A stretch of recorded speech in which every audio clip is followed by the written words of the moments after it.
Not all investors make good real estate agents. Here's why.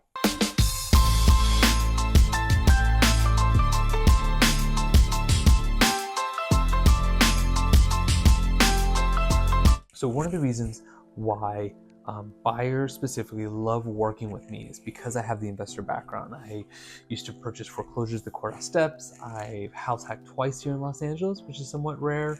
I own out-of-state properties. So a lot of buyers look to me and say, well, you're the expert in this. I want to work with you. And I appreciate it. And then oftentimes I see buyers who are like, well, I met this other agent that also is an investor. And so they choose to work with them. But then they might have problems in the long run. The reason being is because not all buyers agents, right, who are investors make good real estate agents. There's a couple of reasons why. First and foremost, they may not have the right perspective. So for example, if let's say I'm an experienced investor, fix and flips, right? I haven't had a problem doing cash for keys. Why? Because I've always had money in the bank. But if I'm working with a first-time home buyer that only has just enough to buy a property and that's it, not all investors are that minded. Like they don't realize, they don't put that in perspective, right? Like that's kind of the big thing, is that they can't put themselves in that buyer's shoes.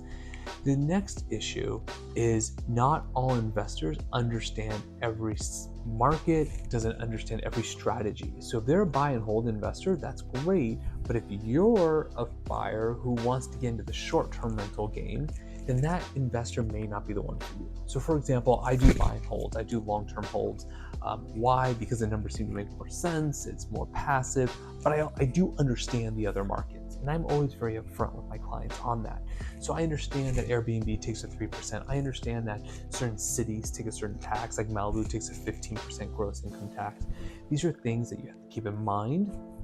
And not all investors do because they don't understand it. They don't know that market, yet here they are supposedly guiding their clients through. Then the third thing is a lot of investors look at things and say, not a big deal.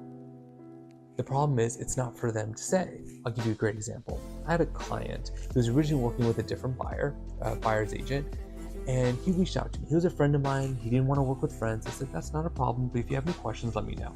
He reaches out and says, hey, I found out through my lender that there was mold on this property. And I asked my agent about it, who didn't tell me because I don't know why. There were negotiations on the initial offer. He's like, is this a big deal? So I immediately responded and said, look, it's not your agent's call to say whether or not it's a big deal. That's for you to decide.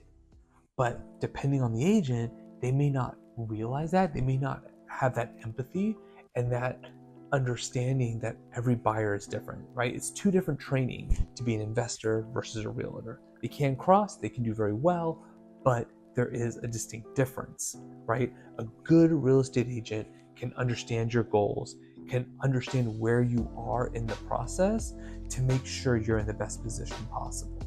I'd love to get your thoughts. When you had good experience with investor-friendly realtors, when you had bad experiences, I'd love to hear both sides, and then I get to learn and become a better agent for my clients. Talk to you guys soon. Don't forget to comment below and share it.